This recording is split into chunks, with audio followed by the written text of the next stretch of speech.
நீங்கள் பார்த்து கொண்டிருப்பது நியூஸ் 20D தமிழ் உண்மை செய்திகள்.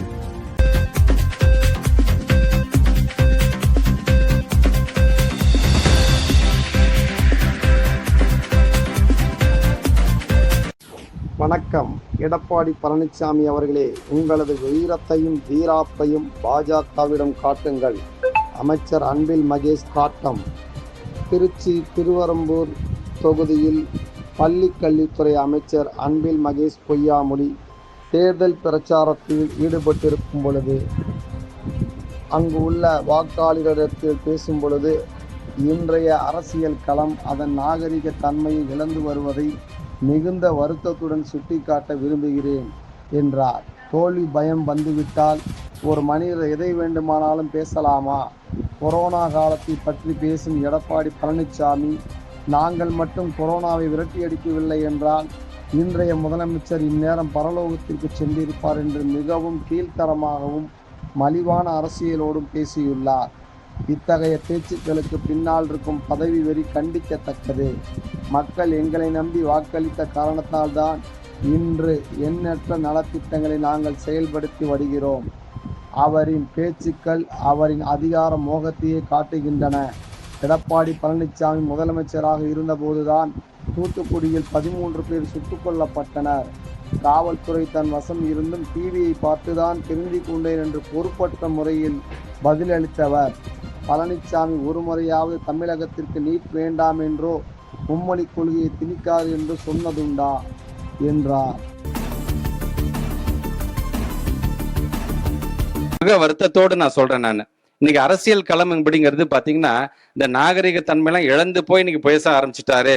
ஆக ஒரு தோல்வி பயம் வந்துட்டா ஒரு மனுஷன் என்ன வேணா பேசலாமா அப்படிங்கிறது வருத்தத்துக்குரிய செய்தியாக நான் பார்த்தது. அவர் சொல்றாரு பேசும் பொழுது, கொரோனா காலத்துல நாங்க தான் கொரோனாவை விரட்டி அடிச்சோம். நாங்க விரட்டி அடிக்கல, இன்னைக்கு இருக்கின்ற முதலமைச்சரை பரலோகத்துக்கு போயிருப்பார் என்று எப்படி இவ்வளவு ஒரு கீழ்த்தரமாக ஒரு மலிவு அரசியலோடு இன்னைக்கு பேச முடியுது? அப்படி என்னங்க பதவி வெறி உங்களுக்கு தேவைப்படுகிறது? இன்னைக்கு நாங்க இவ்வளவு மக்கள் எங்களை நம்பி ஓட்டு போட்டதான் இவ்வளவு திட்டங்கள் நாங்கள் கொண்டு வந்திருக்கோம். அடிக்கடிக்கு சொல்றோம். இன்னைக்கு ஒரு அமைச்சராக நான் இருக்கிறேன், முதலமைச்சராக எங்களுடைய முத்துவேல் கருணாநிதி ஸ்டாலின் இருக்கிறார் என்று சொன்னா நிர்வாகம் சார் நாங்க ஏதாவது தவறு செஞ்சிருக்கிறோமா அதை நீங்கள் சுட்டி காட்டுங்க. அதுதான் ஒரு எதிர்கட்சி தலைவருக்கான ஒரு அழகு. அதை விட்டுட்டு நீ பரலோகம் போயிடுவான், அவன் பரலோகம் போயிடுவான். கிட்டத்தட்ட இப்ப துணை முதலமைச்சரை இழுத்துக்கிட்டார். இவரெல்லாம் முன்னாடியே பாலிடால் கொடுத்துட்டு பரலோகம் போயிருந்தா நானாச்சும் நிம்மதியா இருந்திருப்பேன் என்று அப்படி என்ன உங்களுக்கு வைத்தறிச்சல்? அப்படி என்ன பதவி வெறி போட்டு உங்களை பாடா படுத்துகிறது? நீங்கள் முதலமைச்சராக இருந்த பொழுது தூத்துக்குடியில கிட்டத்தட்ட 13 பேர் சுட்டு கொண்டாங்க. அதை பத்தி கூட தெரியாம ஆமா நான் டிவியில பார்த்துதான் கித்தனைக்கும் பாத்தீங்கன்னா போலீஸே பாத்தீங்கன்னா உங்க கண்ட்ரோல் தான் இருக்குது. ஆனா நீங்க என்ன சொன்னீங்க? ரொம்ப சாதாரணம். ஆமாமா நான் கூட டிவியை பார்த்து தான் நான் தெரிஞ்சுக்கிட்டேன். நீட்டில் அனிதாவிலேருந்து பல பேரை நம்ம இழந்திருக்கோம். நாங்களும் வாக்குறுதி கொடுத்தோம். எங்களுடைய காங்கிரஸ் பேர் இயக்கம் அங்கே சென்டர்ல வந்துருந்துச்சுன்னா ராகுல் காந்தி ஐயாவே சொன்னாரு, நாங்கள் வந்தோம் என்று சொன்னா முதல்ல இந்த நீட்டை தான் நாங்கள் ஒழித்து அளிப்போம்னு சொன்னாங்க. நாங்கள் வரவில்லை. ஆனா இன்னைக்கு நீங்க அவங்களோட நீங்க இன்னைக்கு கூட்டணியில் இருந்துட்டு இருக்கிறீங்க. நீங்க எடுத்து சொல்லலாமே, ஐயா எங்க நீட்டு வேணாயா? மோடி அவர்களே, நீங்க தமிழ்நாட்டுக்கு வரும்போது தயவு செஞ்சு மும்மொழி கொள்கையை பத்தி பேசவே பேசாதீங்க. இது இங்க ஒத்துக்கவே முடியாதீங்க. ஏன்னா எங்களோட அண்ணா இருமொழி கொள்கை தான் கொண்டு வந்தாரு. அண்ணா பேர்ல நாங்க கட்சி வச்சிருக்கோம். என்னைக்காச்சும் வாயை திறந்து பேசிருக்க முடியுதா?